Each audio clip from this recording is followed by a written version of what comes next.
반려견을 아기가 있는 집안에 같이 키우면 개털이나 균 때문에 아기에게 해롭다고 생각하는 경향이 많은데요. 알러지를 걱정하기도 하고 혹시 발생할지 모르는 안전사고에 대해서도 염려하게 되죠. 그래서 반려견을 키우다가도 아기를 낳게 되면 반려견을 없애는 경우도 있습니다. 그런데 대부분의 전문가들은 반려견과 아이가 함께 생활하는 것은 단점보다 장점이 훨씬 많다고 말합니다. 정서적인 면뿐만 아니라 건강에도 좋다고 말하죠.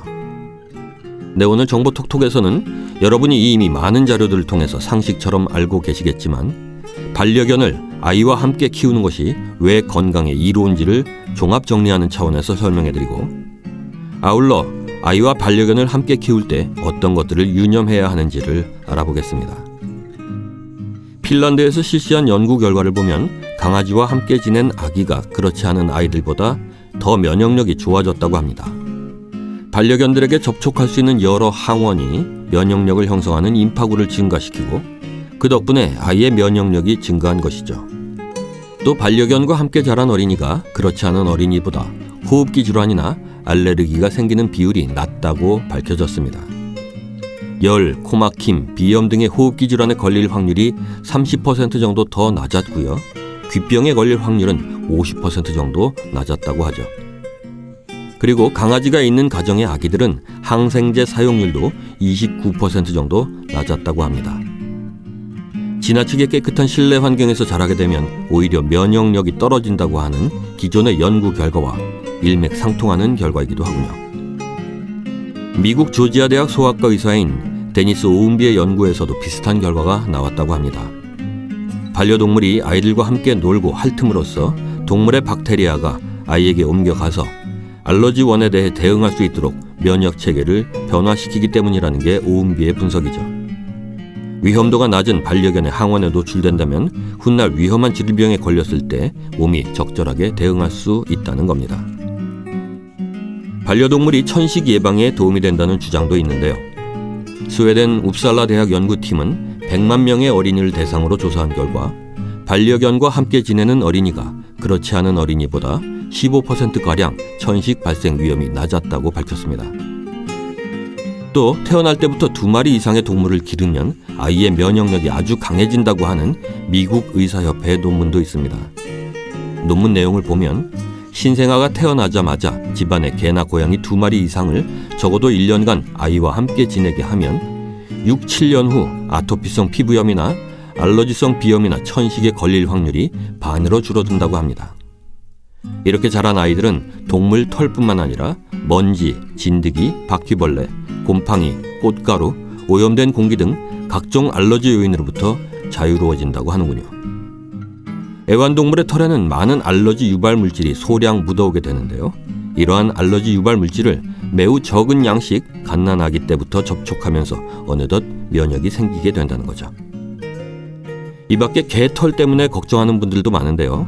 개털은 호흡기 질환을 악화시키지 않습니다. 개털은 구조상 절대로 기도를 막을 수 없다는군요. 아기건 어른이건 마찬가지라고 합니다. 개털처럼 눈에 보일 만한 크기의 털은 코나 큰 기관지에서 다 걸려서 폐까지 가지 않고 다 밖으로 배출되고 혹시나 폐까지 들어갔다 하더라도 청소하는 세포가 먹어 없애버린답니다.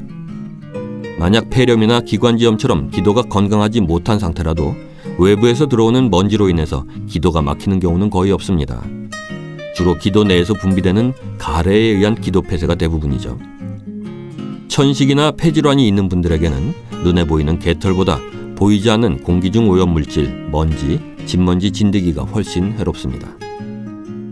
자, 설명드린 내용들을 종합해보면 반려견을 아이와 함께 키우는 것을 두려워할 이유는 사라졌겠죠. 참고삼아 덧붙여 설명드리자면 아이들은 생후 1년 뒤 엄마에게 받은 면역물질이 소실되고 아기 스스로 면역력을 키우는 기간이라고 하는데요. 따라서 이 시기에 반려견과 아이를 함께 키운다면 아이 스스로 면역력을 키울 수 있을 것입니다. 다만 생후 4주 이내 신생아 시기에는 면역력이 굉장히 약하고 항체 또한 매우 약하기 때문에 반려견과 접촉하지 않는 것이 좋습니다. 이 시기에는 집안에서 아이와 반려견의 공간을 분리해 두세요. 자, 이렇게 아이와 반려견을 함께 키우는 것이 아이의 건강에 이롭다는 사실들을 여러 연구 결과들을 통해서 확인했고요. 정서적으로나 공감 능력을 키우는데도 매우 좋은 반려견을 집 안에서 함께 키우는 것이 여러모로 좋은 건 알겠는데요. 그렇다면 함께 키울 때 어떤 것들을 유념해야 할까요? 가장 중요한 것은 서열을 정하는 일입니다. 반려견과 아이를 함께 키우게 되면 가장 중요한 것이 바로 서열 정리입니다. 아이가 자신보다 낮은 서열이라고 생각하게 되면 반려견은 아이를 무시하고 공격을 하거나 아이에게 피해를 줄 수 있으니까 아이가 반려견보다 서열이 높다는 것을 꼭 훈련시켜줘야 합니다. 서열을 정하는 행동 요령입니다. 첫째, 식사는 항상 사람이 먼저 하고 반려견은 나중에 줍니다. 반려견의 밥을 먼저 챙겨줄 경우 서열이 높다고 생각해서 아이를 무시할 수 있습니다. 또 반려견의 밥을 챙겨줄 때 아이의 손을 이용해서 밥을 놓아주도록 하면 반려견은 아이가 자신에게 밥을 주는 사람이라고 인식하게 됩니다. 둘째, 복종 훈련을 시켜야 합니다. 앉아, 기다려 등 복종 훈련을 시킬 때 말을 부모가 대신하고 반려견이 명령에 맞는 행동을 했을 때 아이의 손을 이용해서 간식으로 보상을 해줍니다. 그렇게 되면 자연스럽게 반려견은 아이가 자신의 주인이라는 것을 교육받게 됩니다. 셋째, 외출로 돌아왔을 때 반려견을 먼저 안아주기보다 아이를 먼저 안아주세요.